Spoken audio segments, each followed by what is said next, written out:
Hi guys, it's Lauren from American Duchess. I'm here to talk to you about my new stays. These are the stays that are made from the new Simplicity 18th century patterns that I designed. This is the first in my underpinnings, and as you can see, they came out really nice. I'm very happy with these, and I'm going to tell you a little bit about what I did the same, what I did different, and some information that you might want to know when you are cutting and making your own stays from this pattern. So first off, I wouldn't normally wear my stays this way over the petticoat, but for the sake of modesty, this is how I'm displaying them on the video because I don't want to be flashing you guys. But typically I would wear my petticoat over my stays. My stays are the second thing I put on over my shift, then the stays, and then all my petticoat layers. Some questions you might have about your Simplicity pattern. First being, what size do you cut? I cut a size 12. Now on the back of the pattern envelope, that is the size that is indicated for my measurements. So I cut that size, and as you can see, I have a little bit of extra in the back for lacing. And I haven't laced them super tight in the front, I have a little bit of extra in the front. So these stays have what's called negative ease. They are smaller than your body measurements. And if you cut your body measurements according to the back of the pattern envelope, then you will have stays that fit, that have a gap in the back that you can cinch them in tighter or, let them out as needed. Are my stays supportive? Yes, these are very supportive. The nice thing about this stays pattern is that it is front lacing as well as back lacing. That means that you can adjust it however you need to adjust it. So I've left a little bit open in the front here to support my bust a little bit more loosely, but if I wanted to really plump them up, I would lace that closed. I can tighten the waist a little bit. I can tighten the straps down. I can also get into these stays by myself. They're not closed in front or they're not closed in back, so they're infinitely adjustable and easy to dress all by my lonesome. Can you make these stays closed in the front? Yes. Can you make them closed in the back? Yes. All you have to do is just sew the front pieces together or sew the back pieces together, and then your lacing will be on either side. All of those are historically accurate: front lacing, back lacing, front and back lacing.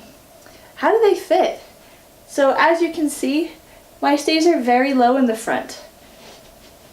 They come up higher in the back, but they're not way high in the back. They're very comfortable. Now with this really low cut front, the reason that I patterned them this way is to support the underside of the bosom and to lift the bosom, but in a comfortable way. The chemise obviously covers the top of the bosom. The reason they're so low cut, besides being period accurate, is that when you have a gown that comes down, you don't want your stays poking out and showing out of the top of the gown. You want them to support the bust and lift it up to create a beautiful décolletage. Do I have to bone the tabs? Yes, you should bone the tabs.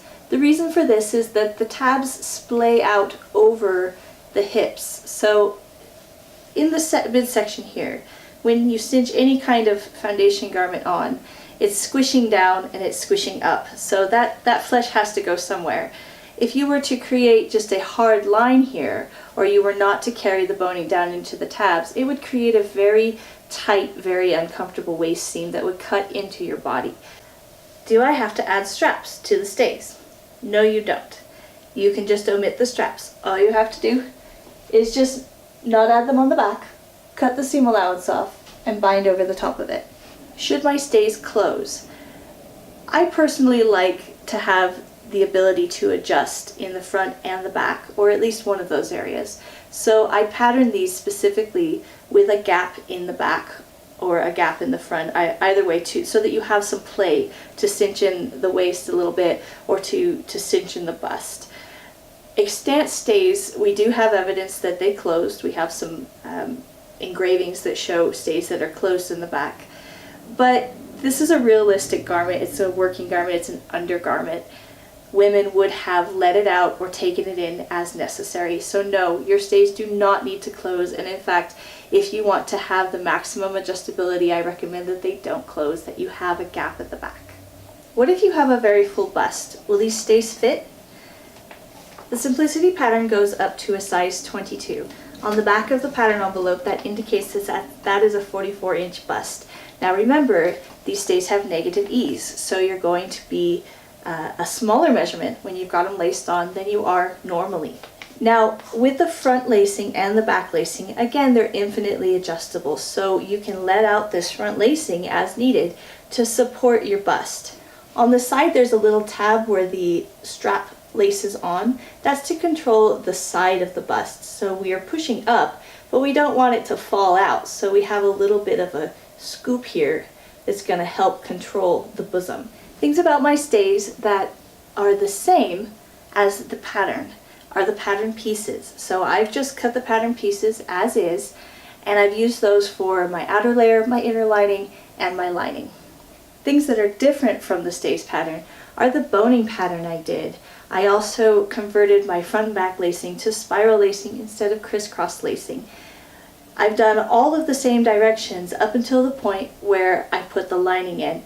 Instead of putting the lining and then the binding, I've put the binding and then the lining. That's a historically accurate construction method. I've also added a little bit of extra leather bits on here. I've put some leather over the seams, and I've put a leather patch under the arm. The reason for that is to reinforce the seams or to reinforce these certain areas.